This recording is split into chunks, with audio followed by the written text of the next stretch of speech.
श्रीरामपूर तालुक्यातील विविध प्रश्नांवर आमदार हेमंत ओगले यांनी प्रश्न मांडून सरकारचे लक्ष वेधले. गुन्हेगारीचा प्रश्न त्यांनी मांडला, त्यावर काय कारवाई होते याकडे सर्वांचे लक्ष लागले आहे. ओगले काय म्हणाले पहा. अध्यक्ष महोदय, पुनर्रचित हवामान आधारित पाटील साहेब मीटिंग मध्ये तुम्हाला सुद्धा ते बोलवतील.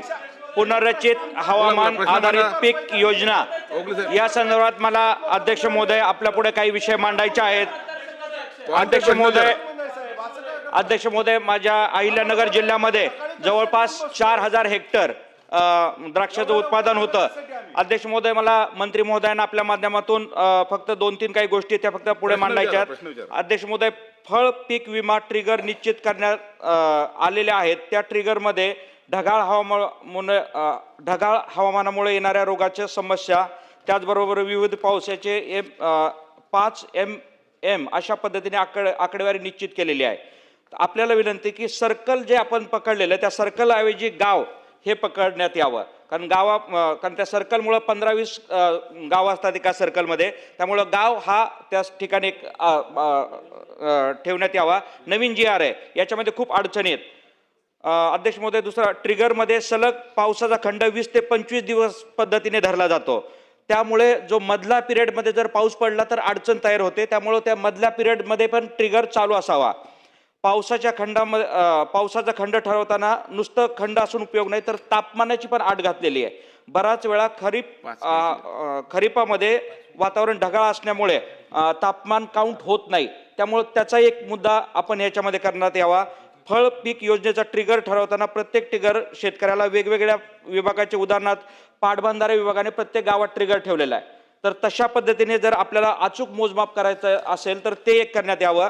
आणि फळ पिकांच्या निश्चित हमी भावासाठी बाजारपेठ नाही, यासाठी पणन विभागामार्फत शाश्वत बाजारपेठ असल्याचे शेतकरी या योजनेमध्ये फळ पीक विमा योजनेत सहभागी होत नाहीत. त्यामुळे त्यांना प्रोत्साहन देण्यासाठी ह्या गोष्टी करण्यात याव्यात.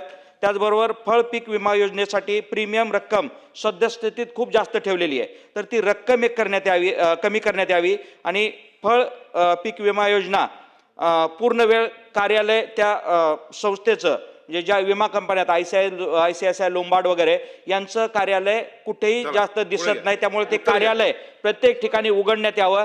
आणि शेवटचा मुद्दा अध्यक्ष महोदय, शेतकऱ्यांच्या प्रत्येक 3 महिन्याचे किंवा 6 महिन्याचे लागू झालेले हवामान परिस्थितीचे संदेश हे मोबाईलवरती जर देण्यात आले तर बरं होईल, कारण ते मोबाईलवरती देण्यात येत नाहीत. धन्यवाद अध्यक्ष महोदय. अध्यक्ष महोदय, सन्माननीय सदस्य यांनी जी सूचना केली ती त्या सूचनेच्या अनुषंगाने मी आपल्याला सांगू इच्छितो की राज्य सरकारने प्रत्येक गाव ठरवून या ठिकाणी वेदर स्टेशन उभं करण्याचा निर्णय घेतलेला आहे.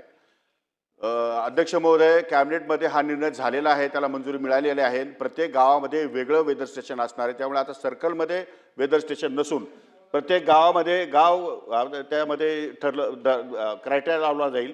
आणि गावाच्या आजूबाजूला 20 किलोमीटर क्षेत्रामध्ये जे काही ज्या ट्रिगरमुळे या ठिकाणी पिकावर अफेक्ट होईल किंवा पिकं या ठिकाणी नुकसान होईल ते सगळे ट्रिगर त्या ठिकाणी वेदर स्टेशनच्या अंडर येणार आहेत. आणि त्या कंपनीबरोबर बोलून आपण त्या संदर्भात त्यांना नुकसान भरपाईची या ठिकाणी निश्चितपणे दखल घेतली जाईल.